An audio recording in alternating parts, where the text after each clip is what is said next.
Hazrat Abdullah bin Umar radiyallahu anhu states, when Abdullah bin Ubay Salul died, his son Hazrat Abdullah bin Ubay radiyallahu anhu visited Allah's Apostle sallallahu alaihi wasallam and requested him to grant him his shirt to shod his Hazrat Abdullah's father. He sallallahu alaihi wasallam granted him the shirt. He again requested the Prophet sallallahu alaihi wasallam to perform his funeral prayer. So Allah's Apostle sallallahu alaihi wasallam got up to perform the funeral prayer.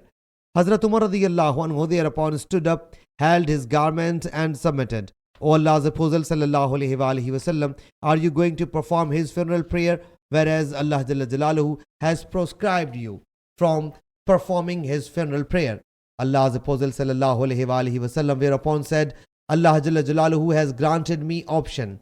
Allah Jalla Jalaluhu has said, ask you forgiveness for them or ask not. If you will ask forgiveness for them 70 times, Allah will never forgive them. Surah Tawbah verse 80. So I will seek pardon more than 70 times. Hazrat Umar radiyallahu anhu said, he is a hypocrite. Allah's Apostle sallallahu alaihi wasallam, in spite of it, led the people in his funeral prayer. Allah Jalla Jalaluhu whereupon revealed this verse, and pray you never over any of their dead, and not stand over his grave. Surah At-Tawbah verse 84.